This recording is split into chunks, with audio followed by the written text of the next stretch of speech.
कौन थे श्री कृष्ण के जन्म से पूर्व कंस के हाथों मारे गए 6 शिशु? भगवान श्री कृष्ण वह महानायक है जिसने पूरी दुनिया को अधर्म और अन्याय के खिलाफ खड़े होना सिखाया। जीवन दर्शन का संदेश और ज्ञान गीता के द्वारा समझाया, भ्रमितों को राह दिखाई, दुखियों को न्याय दिलवाया। इसके लिए भारी कीमत भी चुकाए। जन्म लेते ही माँ बाप से अलग होना पड़ा, जहाँ पला बढ़ा उस स्थान को भी छोड़ना पड़ा। बचपन से लेकर जीवन पर्यंत कठिन परिस्थितियों का सामना करने के बावजूद उसे बदनाम होना पड़ा, लांछन झेलने पड़े, यहाँ तक कि श्रापग्रस्त भी होना पड़ा।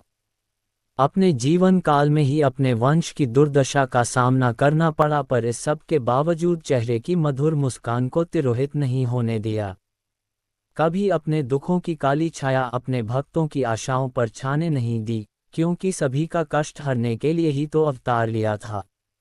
द्वापर का समय था, बड़ी भीषण परिस्थितियां थीं, राज्याध्यक्ष उच्छृंखल हो चुके थे, प्रजा परेशान थी, न्याय मांगने वालों को काल कोठरी नसीब होती थी, अराजकता का बोलबाला था, भोग विलास का आलम छाया हुआ था।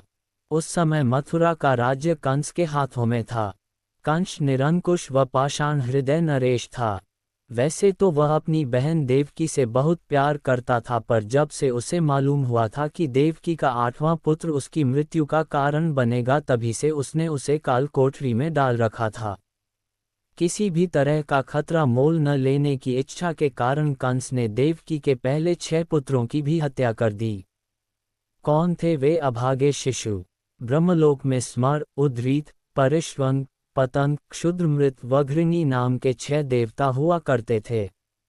ये ब्रह्मा जी के कृपा पात्र थे। इन पर ब्रह्मा जी की कृपा और स्नेह दृष्टि सदा बनी रहती थी। वे इन 6 की छोटी मोटी बातों और गलतियों पर ध्यान न दे उन्हें नज़रअंदाज कर देते थे। इसी कारण उन 6 में धीरे धीरे अपनी सफलता के कारण घमंड पनपने लग गया। ये अपने सामने किसी को कुछ नहीं समझने लग गए। ऐसे में ही एक दिन इन्होंने बात बात में ब्रह्मा जी का भी अनादर कर दिया। इससे ब्रह्मा जी ने क्रोधित हो इन्हें श्राप दे दिया कि तुम लोग पृथ्वी पर दैत्य वंश में जन्म लो।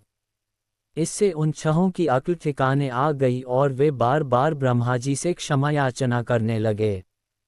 ब्रह्मा जी को भी इन पर दया आ गई और उन्होंने कहा कि जन्म तो तुम्हें दैत्य वंश में लेना ही पड़ेगा, पर तुम्हारा पूर्व ज्ञान बना रहेगा। समयानुसार उन 6 ने राक्षस राज हिरण्यकश्यप के घर जन्म लिया। उस जन्म में उन्होंने पूर्व जन्म का ज्ञान होने के कारण कोई गलत काम नहीं किया। सारा समय उन्होंने ब्रह्मा जी की तपस्या कर उन्हें प्रसन्न करने में ही बिताया। जिससे प्रसन्न हो ब्रह्मा जी ने उनसे वरदान मांगने को कहा।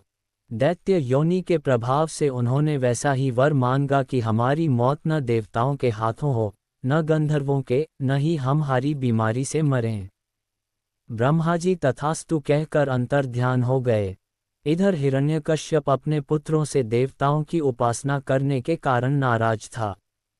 उसने इस बात के मालूम होते ही उन 6 को श्राप दे डाला कि तुम्हारी मौत देवता या गंधर्व के हाथों नहीं, एक दैत्य के हाथों ही होगी। इसी शाप के वशीभूत उन्होंने देवकी के गर्भ से जन्म लिया और कंस के हाथों मारे गए और सुतल लोक में जगह पाए। कंस वध के पश्चात जब श्री कृष्ण माँ देवकी के पास गए तो माँ ने उन 6 पुत्रों को देखने की इच्छा प्रभु से की, जिनको जन्मते ही मार डाला गया था। प्रभु ने सुतल लोक से उन 6 को लाकर माँ की इच्छा पूरी की। प्रभु के सानिध्य और कृपा से वे फिर देवलोक में स्थान पा गए।